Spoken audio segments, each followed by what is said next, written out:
Halo semuanya, aku Lina dari D3 Akuntansi 2019. Di video kali ini aku bakal bahas soal tentang praktik akuntansi keuangan menengah. Nah, ini tuh soal yang ada di salah satu buku praktik akuntansi keuangan menengah. Langsung aja. Yang pertama, diminta untuk memasukkan saldo setiap akun di atas ke dalam buku besar. Nah, di sini kan ada neraca saldo. Neraca saldo ini adalah neraca saldo yang belum dilakukan penyesuaian. Berarti disuruh untuk memposting ke dalam ledger atau buku besar. Nah, caranya kayak gini buat di account. Ini aku udah buat di accountnya. Itu udah kita pelajarin di pengantar akuntansi 1 maupun pengantar akuntansi 2. Pasti teman-teman masih ingat kan? Nah, lanjut ke yang nomor 2. Dari neraca saldo di atas dan informasi terkait yang diketahui berikut ini, buatlah jurnal penyesuaian dan posting jurnal tersebut ke dalam buku besar. Nah, yang kedua ini berarti kita disuruh membuat jurnal penyesuaian. Kalian harus ingat terlebih dahulu konsep-konsep dalam jurnal penyesuaian seperti deferrals dan accrual, terus pendekatan income statement dan pendekatan neraca. Nah, kayak gitu. Itu udah dapat kita pelajarin juga dulu. Langsung aja yang ke bagian A. Bangunan diperkirakan mempunyai masa manfaat 30 tahun tanpa nilai residu dan disusutkan dengan metode garis lurus. Bangunan, kita lihat dulu. Ada building 180.000. Karena ini jurnal penyesuaian, berarti ada depresiasi kan? Berarti jurnalnya itu udah pasti depreciation expense on accumulated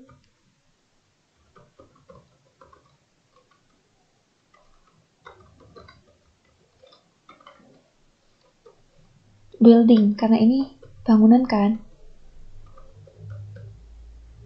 Nah, sebesar berapa? Yaitu kita cari dulu sama dengan caranya harus ingat pakai metode garis lurus. Nah, di sini kan buildingnya itu 180.000.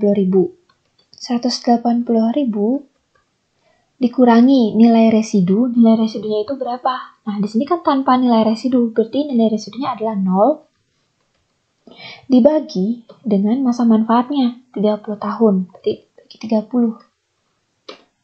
Nah, berarti depreciation expense on accumulated depreciation building sebesar 6.000.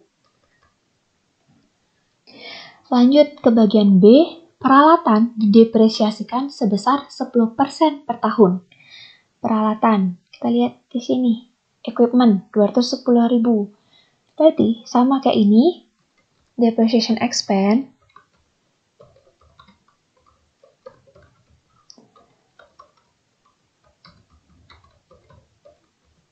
berarti ini equipment.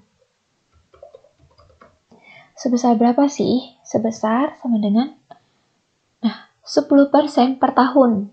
Berarti 10% dikali dengan 210.000.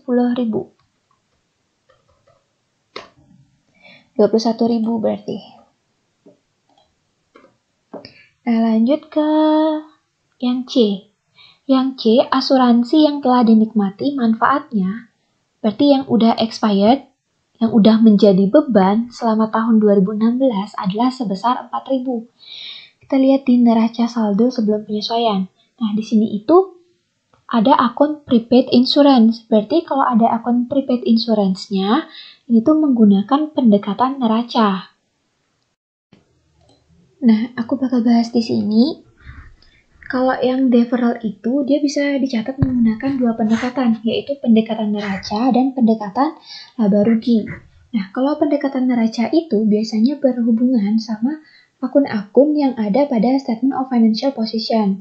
Terus, kalau yang pendekatan laba rugi itu biasanya terkait dengan akun-akun expense sama revenue. Kalau di sini kan prepaid insurance. Prepaid insurance itu kan kelompok akun aset kan, berarti dia udah pasti menggunakan pendekatan neraca. Kalau misalnya di neraca saldo ini nggak ada prepaid insurance, tapi adanya insurance expense, itu udah pasti kalau menggunakan pendekatan laba rugi. Nah, kalau pas berarti di sini kan menggunakan pendekatan neraca karena mencatatnya sebagai prepaid insurance. Jurnal awalnya dia pada saat membayar asuransi yang dibayar di muka itu tuh prepaid insurance on cash sebesar 7.000. Nah, kita buat di account-nya prepaid insurance kan dia di debit 7.000. Sekarang di soal asuransi yang telah dinikmati manfaatnya atau yang udah menjadi beban selama tahun 2016 adalah sebesar 4.000. Berarti saldo insurance expense kita itu di debit sebesar 4.000 sekarang. Nah, prepaid insurance berarti dia akan berkurang sebesar 4.000 karena udah menjadi beban sebesar 4.000. Sehingga saldo akhir prepaid insurance kita di akhir tahun 2016 adalah 3.000. Jadi, kita buat jurnal penyesuaiannya, insurance expense pada prepaid insurance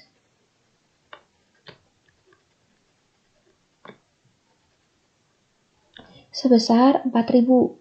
Nilai yang ini yang ada di jurnal penyesuaiannya.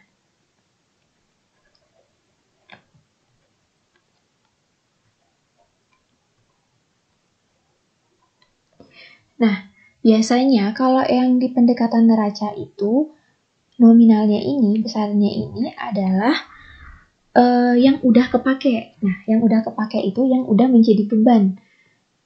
Yang udah terpakai gitu intinya. Yaitu kan 4.000. Nah, sekarang aku bakal jelasin kalau misalnya menggunakan pendekatan laba rugi. Nanti hasil akhirnya itu bakal sama kok di account-nya. Saldo-saldo akhirnya. Nah, kalau menggunakan pendekatan laba rugi, jurnal awal yang dibuat oleh perusahaan adalah insurance expense on cash. Dia mencatatnya itu langsung menjadi expense.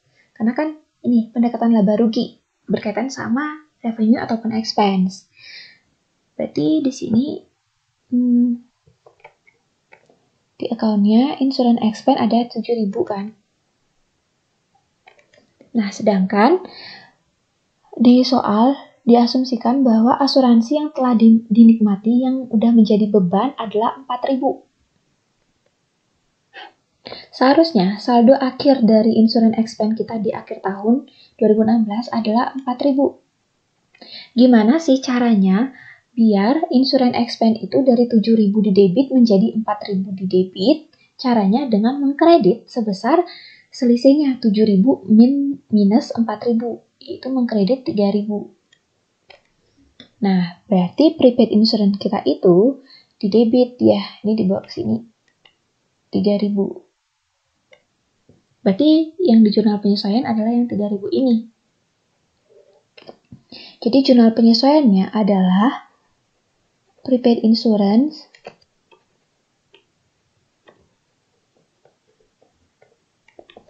on insurance expense sebesar 3.000. Nah, berarti kalau pendekatan laba rugi, kan dia makanya yang 3.000. Nah, 3.000 ini adalah yang belum terpakai. Itu bedanya. Berarti kalau pendekatan laba rugi yang belum terpakai, kalau pendekatan neraca itu nominalnya, besarnya itu yang telah terpakai, yang udah kepake. Nah, kita lihat. Di sini insurance expense, saldo akhirnya dia adalah 4.000 kan? Di sini 4.000. Kita lihat kalau pakai pendekatan neraca, insurance expense-nya 4.000 juga. 4.000 juga. Terus prepaid insurance-nya kalau pakai pendekatan neraca 3.000. Kalau pakai pendekatan laba rugi juga saldo akhirnya adalah 3.000. Berarti sama ya. Oke, lanjut. Berarti ini insurance expense on prepaid insurance.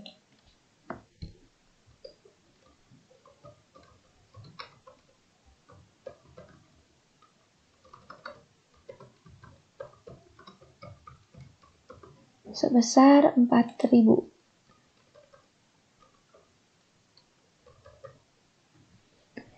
Lanjut ke bagian yang D. Pendapatan sewa menunjukkan jumlah sewa lapangan golf yang diterima untuk 11 bulan, Januari sampai November. Sewa untuk masa Desember belum diterima perusahaan. Oke, di sini di rent revenue 22.000, berarti 22.000 itu adalah untuk 1 bulan kan? Nah, berarti per bulannya itu berapa sih? Per bulannya itu berarti 22.000 dibagi 11. Berarti 2.000 per bulannya. Nah, untuk bulan Desember itu belum kita terima secara cash uangnya kan? Kita belum menerima secara cash. Sehingga kita catat sebagai piutang. Account receivable on rent revenue. Sebesar berapa? Sebesar 2.000.